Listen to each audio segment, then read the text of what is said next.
La collecte, c'est le stockage et la vente de céréales en France. 300 000 agriculteurs récoltent chaque année 60 millions de tonnes de céréales. Le marché de la collecte est donc énorme et se développe à grande vitesse à tel point qu'il a dû faire face ces dernières années à de nouveaux besoins de stockage. Alors comment s'organise la collecte en France? Comment ce secteur s'est-il modernisé? Bienvenue chez Damien Racle, le responsable de collecte à Solon-la-Chapelle en Bourgogne.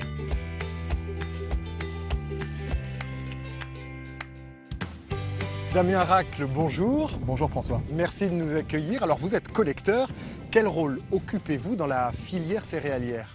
Alors les collecteurs, comme nous, négociants, et les coopératives agricoles, ont un rôle de trait d'union entre les agriculteurs et les premiers transformateurs comme les meuniers, les amidonniers ou les malteurs. La moisson par exemple, c'est le point de départ de la collecte. Voilà, tout à fait. En ce moment, l'agriculteur est en train de récolter un champ de blé qu'il va ensuite nous apporter sur un silo. Notre travail, c'est d'abord d'analyser pour savoir de quelle qualité est la marchandise, puis de la trier, la nettoyer, la calibrer et ensuite de la stocker dans les meilleures conditions possibles. C'est important de surveiller à la fois la qualité du blé, mais aussi la qualité de conservation. Tout à fait. La qualité de la qualité de conservation dépend de la qualité du grain. Si un grain est stocké dans de mauvaise qualité, trop humide ou trop chaud, nous n'arriverons pas à le garder sur une année entière. Et ensuite, tout au long de l'année, nous commercialisons ces marchandises. Damien, il y a 4 ans, la filière céréales portait le plan silo. Ce plan silo, qu'est-ce que c'est? Eh bien, depuis 10 ans, les capacités de stockage en France ont diminué de 3 millions de tonnes, alors que dans le même temps, la moyenne de la récolte progressait de 6 millions de tonnes. Ça veut dire que la France manquait de capacité de stockage il y a quelques années. Donc, qu'en est-il aujourd'hui après le plan silo?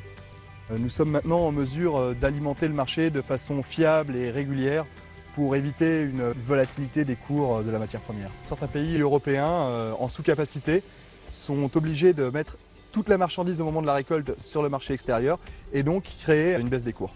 Alors on parle d'exemplarité de la France dans le domaine de la collecte, pourquoi? Aujourd'hui, en contrôlant de façon régulière et permanente les humidités, la température des cellules, nous arrivons à une perte de marchandises qui est proche de zéro. La collecte en France est environ 35 000 salariés. Malgré tout, il y a encore besoin d'emploi, vous avez besoin de recruter. Oui, tout à fait. Nous avons besoin de recruter des responsables qualité, des chefs de silo, vraiment un panel très large, et ce sur toute la France, car les céréales poussent sur tout le territoire. La France dispose de 169 coopératives agricoles et de 400 négociants pour un chiffre d'affaires colossal de 21 milliards d'euros. La production céréalière augmente, ce qui modifie également les besoins en stockage. Mais pas que. L'expertise, en constante évolution, permet aussi d'alimenter de façon précise et régulière les entreprises de transformation des grains en France et dans le monde.